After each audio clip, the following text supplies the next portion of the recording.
Nous allons maintenant nous intéresser à la fonction include qui permet d'inclure des fragments de code dans différentes pages. Pour cela, nous allons ouvrir une page modèle contenant un tableau par exemple, et je vous propose pour illustrer ce cas de créer un tableau menu qui sera donc placé en haut de la page dans lequel nous allons créer plusieurs colonnes.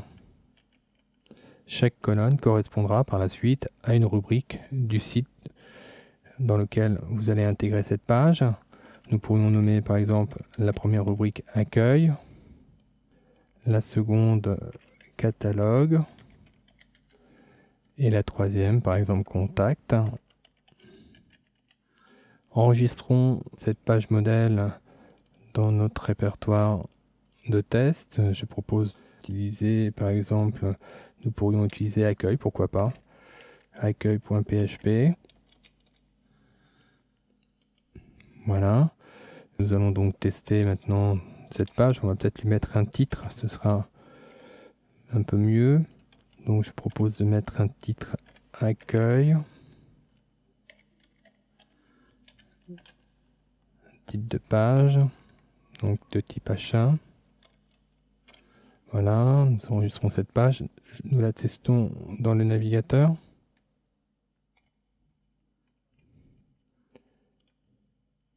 Ouvrons dans le répertoire structure, notre page accueil, et nous obtenons donc cette structure de page très simpliste, le tableau du haut étant censé représenter un menu.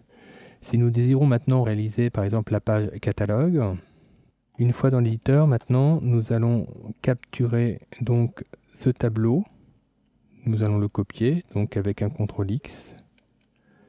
Je vais créer donc une nouvelle page et je vais coller ce fragment de code dans cette nouvelle page. Donc j'ai le tableau d'une manière exhaustive qui est enregistré dans cette page. Cette page, je vais l'enregistrer dans le même répertoire que le précédent et je vais le nommer par exemple menu.inc. On a coutume d'ajouter .inc pour indiquer que la page dans laquelle la page concernée n'est pas une page autonome avec sa structure HTML, mais une page qui doit être incluse dans une autre page. C'est pour ça qu'on indique en général INC. Faites attention toutefois de toujours faire suivre vos pages du .php, auquel cas vous risqueriez d'avoir le code source qui s'affiche en direct dans le navigateur, ce qui peut être assez déplaisant. Enregistrez donc ce menu. Revenons maintenant ici à l'endroit où nous avons capturé notre menu. Nous allons y insérer à la place une balise PHP et utiliser l'instruction include de sorte à indiquer qu'ici doit être inclus le fragment de code que nous venons de réaliser. Voilà. Clôturons cette ligne. Si j'enregistre maintenant cette page et que je la teste de nouveau dans mon navigateur, et si j'actualise, j'ai strictement la même chose que précédemment, sauf que ici, mon menu du haut n'est plus présent physiquement dans la page, mais se trouve dans un fichier annexe qui s'appelle menu.inc. Vous allez me dire effectivement que si ça concerne une seule page, ça n'a pas un grand intérêt. Nous allons donc créer de nouvelles pages. Nous allons donc par exemple créer la page catalogue de la même manière. Voilà. Nous allons changer le titre pour pouvoir la dissocier de la précédente. Je l'enregistre. Et je vais aussi l'enregistrer dans une page qui va se nommer donc contact par exemple. Voilà, je vais aussi changer le titre de cette structure et l'enregistrer. Nous avons maintenant une structure de 3 pages.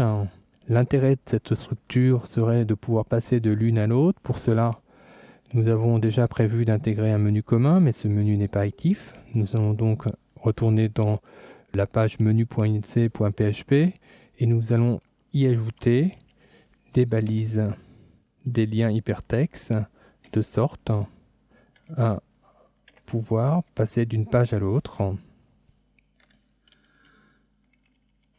Donc là, la page va s'appeler accueil.php.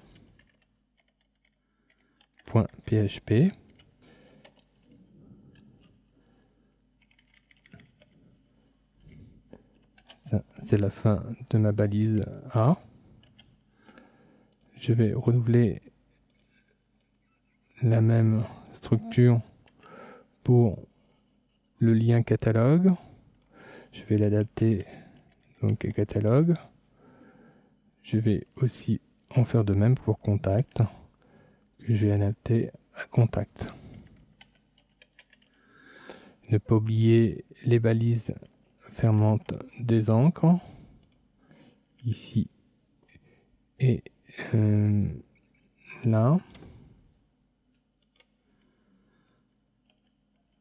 Et d'enregistrer cette page. Revenons maintenant dans notre navigateur pour tester mon système. J'actualise, je vois ici que mes noms de rubriques sont désormais transformés en liens hypertexte. Et si je clique par exemple sur catalogue, j'obtiens la page catalogue. Si je clique sur contact, j'obtiens la page contact.